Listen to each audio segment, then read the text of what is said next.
Our current lesson is exploring the growth in power of the kings that took place in the second half of the Middle Ages. The beginning part of this lesson thought about the general overview and major reasons underlying the change. We did a quick preview, basically, of the key ideas. In the second part of the lesson, we looked at the Norman conquest, and we studied how William, the Conqueror, came from northern France to England and took over the entirety of that island. He fought a war against the other nobles in order to gain himself what we would consider a true, total power, divine right of king monarch. He was the real deal. No longer just these early kings who were kind of the first among equals, but instead a true king with the authority to command his nobles into obedience. We use the Bayeux Tapestry as a way to learn about that topic.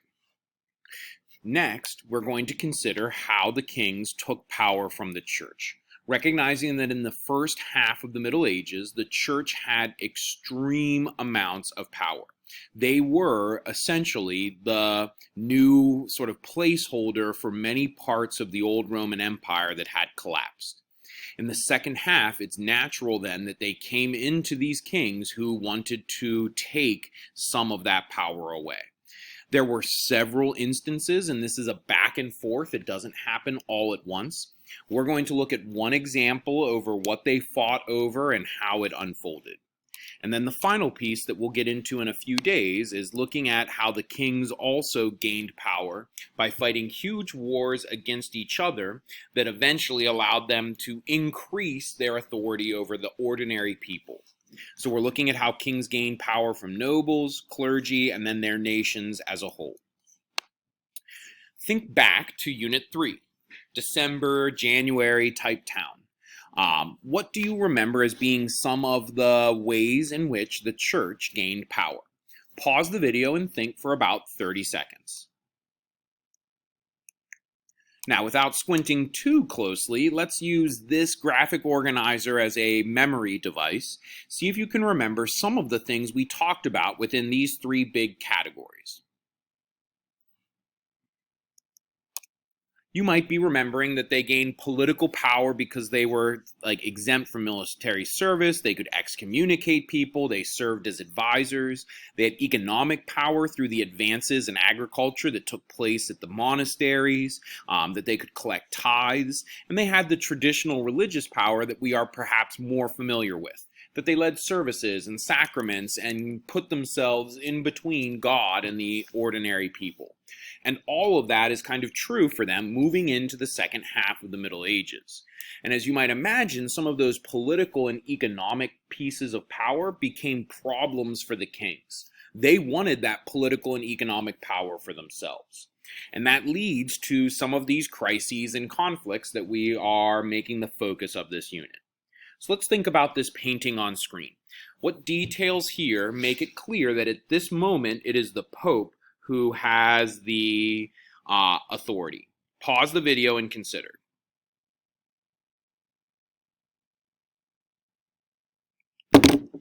What you might be focusing on is how the king is in far simpler clothing compared to the Pope. We're also surrounded by many of the Pope's people, so monks and bishops and clergymen, a few nobles to kind of witness the Pope's or the king's humiliation, but this is definitely in a cathedral surrounded by the Pope's source of power. He is seated while the rest are standing. He is above all of the others, which is showing that his power is higher. He's kind of making this religious symbol. But most of all, I would say it's the idea that the king is kissing the feet of the Pope in order to earn his forgiveness. And when we put all that together, the conclusion is clear. At this moment, the power of the Pope is high, and the kings are much lower. We're going to see how that story unfolds to give more power to the king. And eventually I'll have you read this one piece out of the textbook. In class, we spent a good bit of time filling in some notes to kind of pull out the key details here. I will have you get those notes when you return.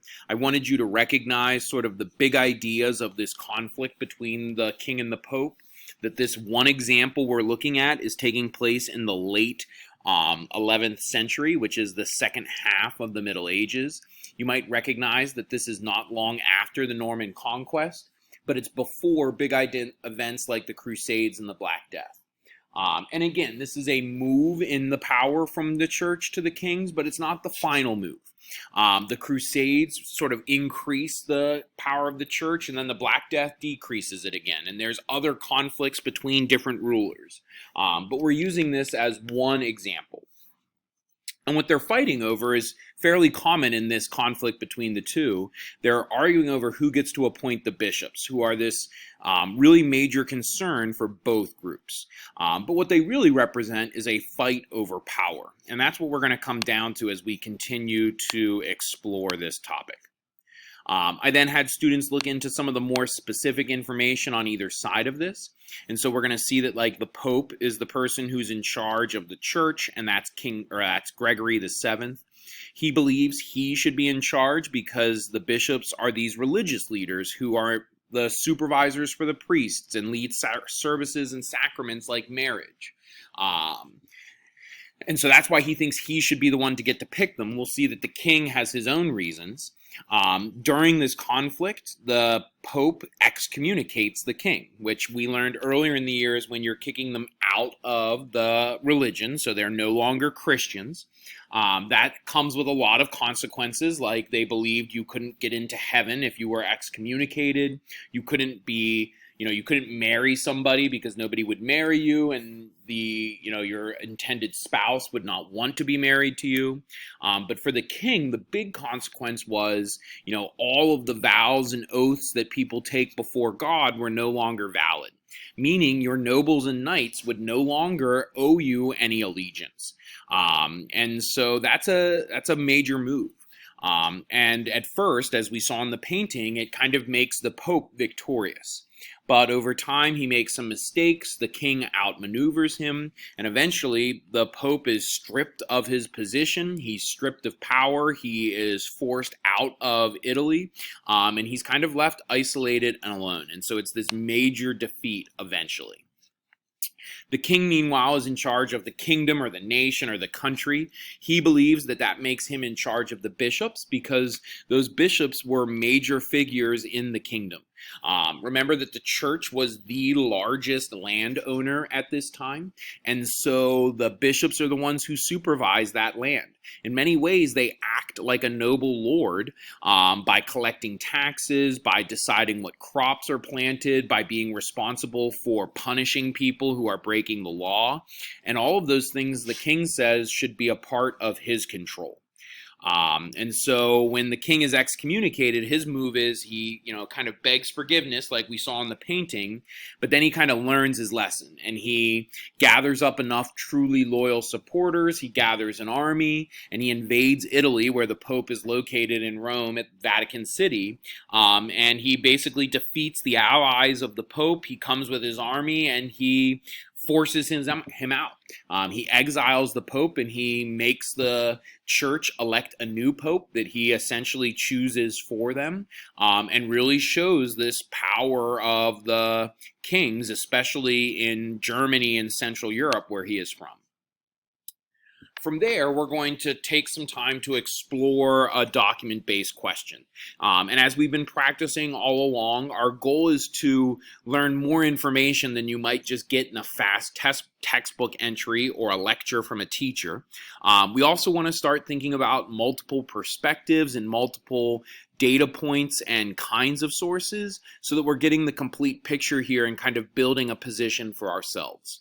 And ultimately, we're going to have a short discussion around this issue of, who should have had this power and why is this whole conflict so important.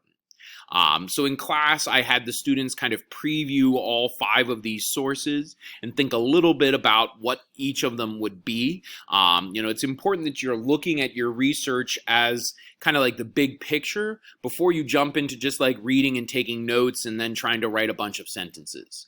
I think students kind of skip through that phase of what am I looking at? How does it fit together? Is it really a good balance of perspectives? And in this case, I was careful to get some different types of documents. And then we went through source by source, starting to investigate these, mostly kind of reading and thinking on our own and then discussing. So I had students first look at the title and the MLA citation to this document, and I had them consider what kinds of observations we could make using some of our vocabulary. So pause the video now and do that for yourself.